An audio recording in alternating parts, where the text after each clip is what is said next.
2, 1. Good Thursday morning, and welcome to KSAT News Now. Thank you very much for being with us, spending part of your morning with us. Erica, I missed you. I wanted to come hang out with you and Alyssa today. We sit next to each other, but that's very nice of you to say. Well, maybe not you, maybe just Alyssa. There you go. You're always super busy, so thank you for hanging out with us this morning. It's my pleasure to be here. Yeah, absolutely. So we have a lot of stuff to get into. First of all, here, later on in the show, we're going to introduce you to a San Antonio man who's got a dream food job. It's my dream job. I think it's a lot of people's dream job, so we will explain here in just a bit. And another COVID vaccine ready to hit the market. Plus, TikTok is giving you ways to control your page. All right, but first we're going to start with some new information out of Uvalde.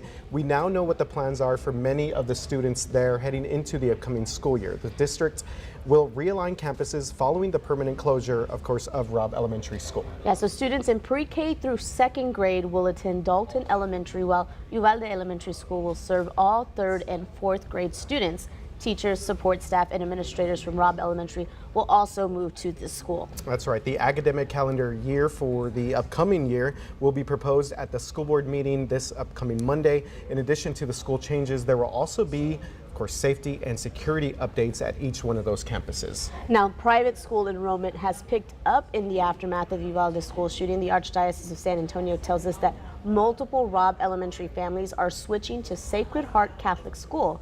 Another Uvalde private school says they are on target to double their enrollment this year, with safety being the main concern for families. Right, and so when I was in Uvalde yesterday, when we were doing reaction to the surveillance video that had been released, that was a question that we had for a lot of the people we talked to, just how much trust they have in the local law enforcement there. Obviously, that's been fractured.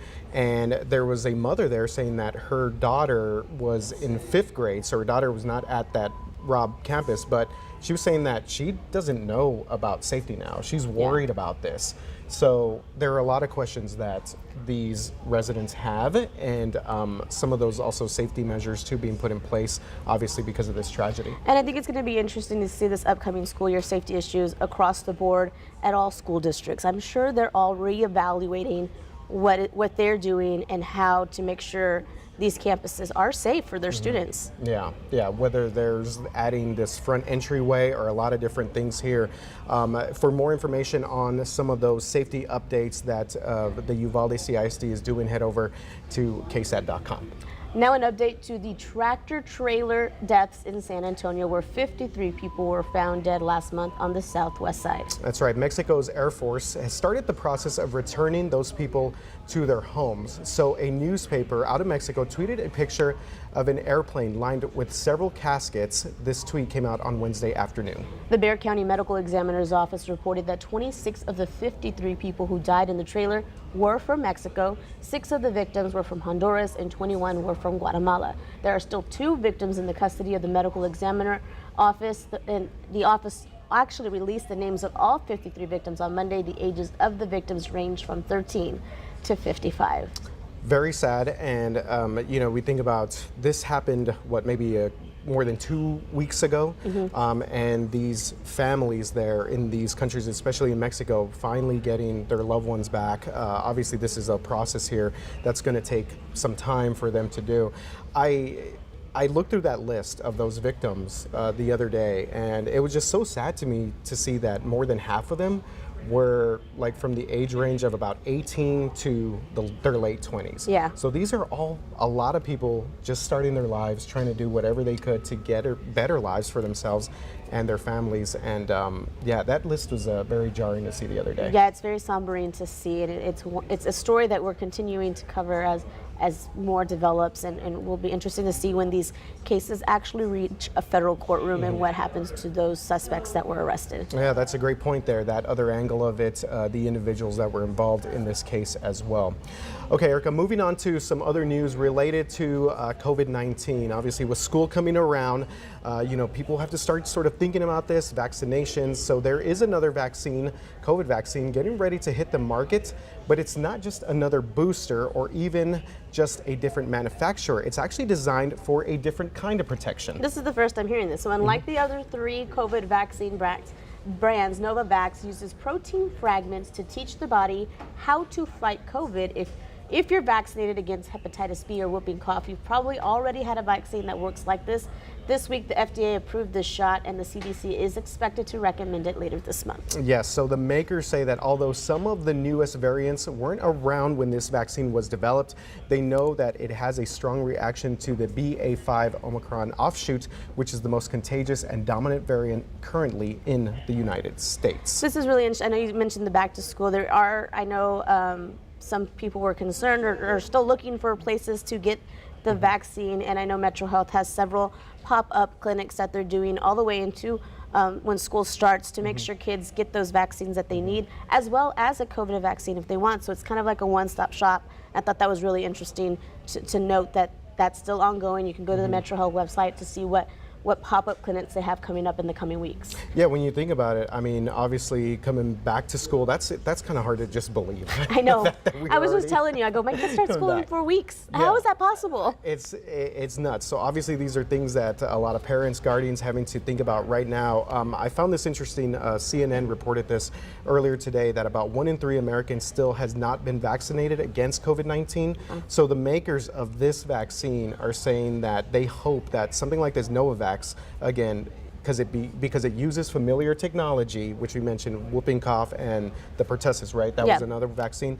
It may be enough to persuade people to get something that's a little more familiar to them.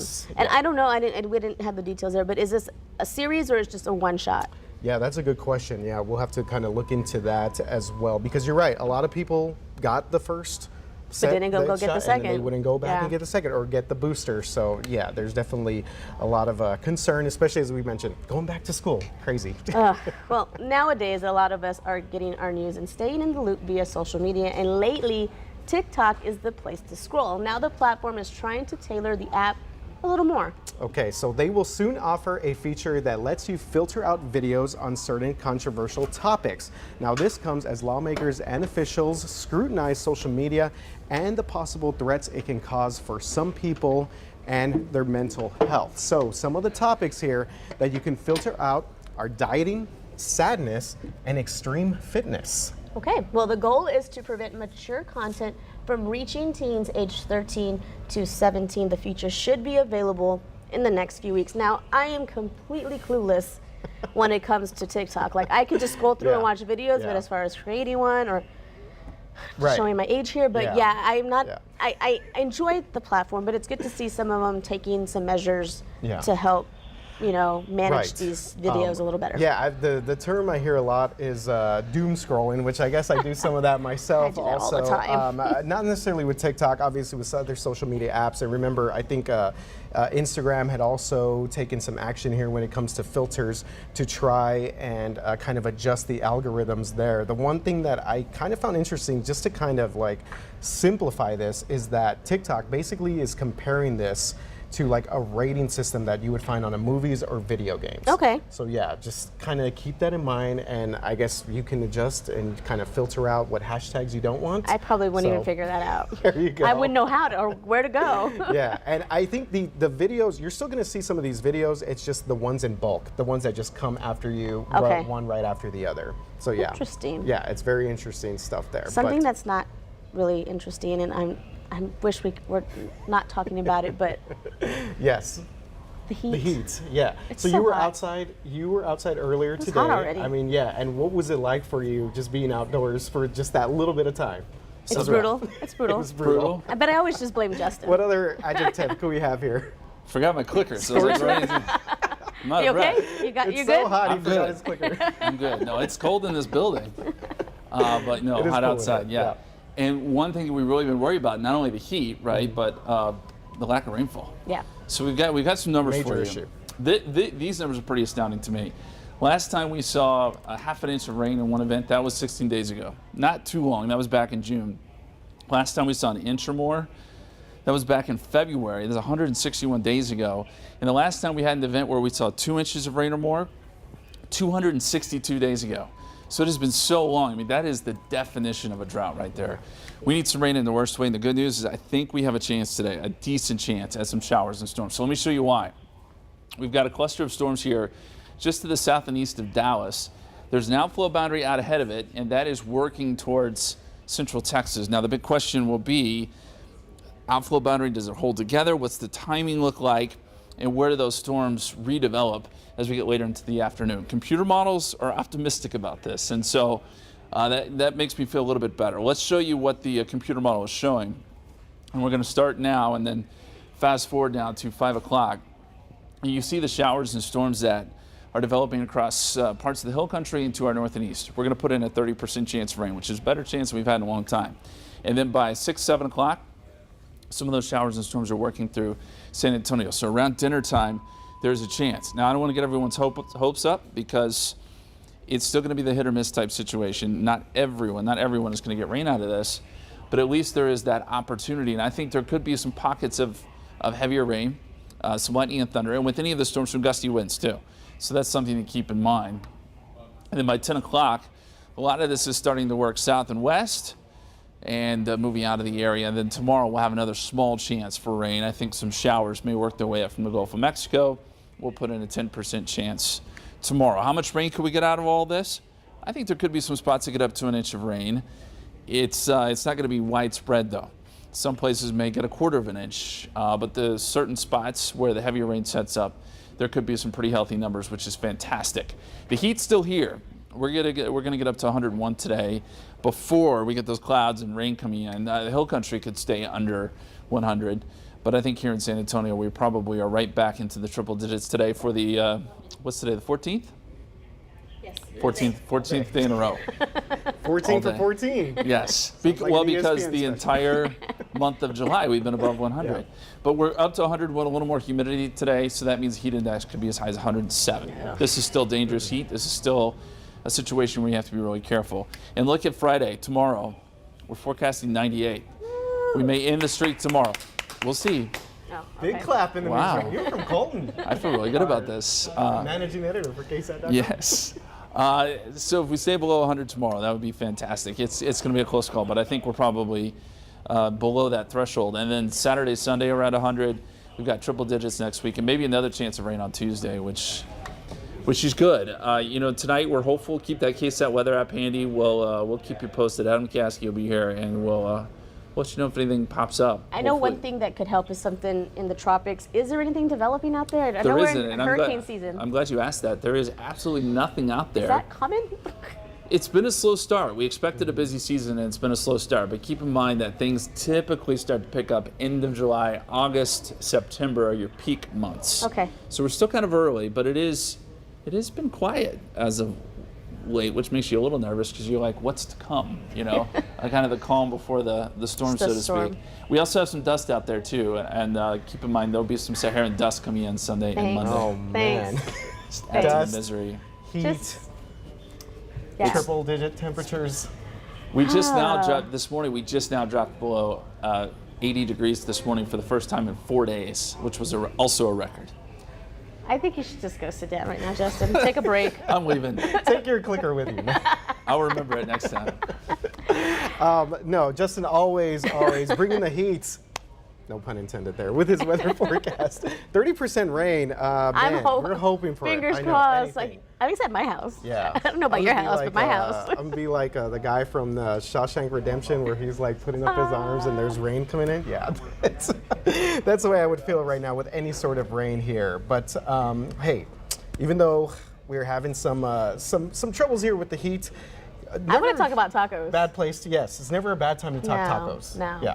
Now, if you remember, Favor announced earlier this year the search for their first ever chief taco officer. Okay, well, Dream they job. have found him. Yes, this is a dream job that we were telling you about. Well, they have found one, and this man right here is straight from San Antonio. Woo! There we go, baby. Congrats, Yes, sir. congrats there. Favor's new chief taco officer, Chris Flores, has started his 2-month taco tasting journey. He spoke with our KSAT.com yesterday and told us he's excited about traveling the state, meeting new people, and of course, trying tacos from all over. All right, yes. What a job here. So his journey begins in the DFW area, that'll be up in the Dallas area, and will end back here in San Antonio. And throughout his expedition, Chris will document and share his journey on Favor's social media sites, of course, so that the audience and followers can witness this epic tour. Yeah, in addition to tasting amazing tacos for 2 months, Chris will also receive over $10,000 Favor swag and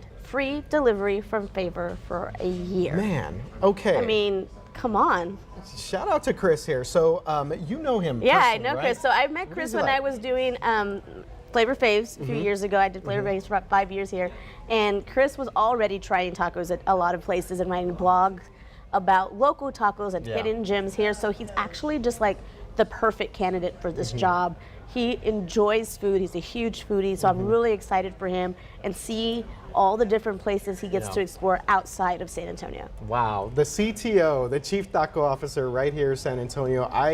Obviously, our scene is one of the better scenes across the country And here. what a way to end it in San Antonio, his taco tour. I mean, it's saving the best for last, in my opinion. Absolutely, yeah. Birria has become very popular here. So yeah, there's definitely a lot of different options there for Chris to check out. So yeah, check it out and check out our story on KSAT.com. Also on KSAT.com, I want to mention this, Erica, real quick before we go. The corpse flower, it has a name. Did you see They this? found a name? They did. Yay! Yes. All right. Okay, what is the, drum roll, what is the name of the corpse flower? Named after a classic Mexican folklore story, La Llorona. I mean, I'm sure the smell enough will make you cry. That's right, yes. It's kind of fitting. I like it. It is fitting a little bit. Yeah, I think when it blooms, because it kind of like the weeping action of it. Yeah, so there we go. I mean, But it's you're better right, than the scent is just chupacabra, gonna right? take it. The donkey lady, yeah. We'll take La Llorona for I'll take sure. La That's a Llorona. good name there. So And it's close to blooming, right? It Like is we close. have like a video, I think, on our website as well, where you could see like yeah. as it's about to hopefully bloom. I think They in the are coming watching days. it around the clock. Yeah, So yeah, make sure to 24/7. follow us for just the latest updates when On it the comes to corpse that. flower. On the corpse flower. La Llorona corpse flower now. All right, Erica, thank you very much for being with us Yes, this morning. guys, We know thanks you're for super having me. busy. You have your podcast. You have a lot of stuff going on. Yeah, the next season starts next Tuesday, so I'm really That's excited. awesome. So make sure you stay tuned for that. South Texas Crime Stories. Yeah. Season 3 Love next it. Tuesday dropping. Yeah, good stuff there. All right, thank you guys for being with us today, Thursday. Have a good one.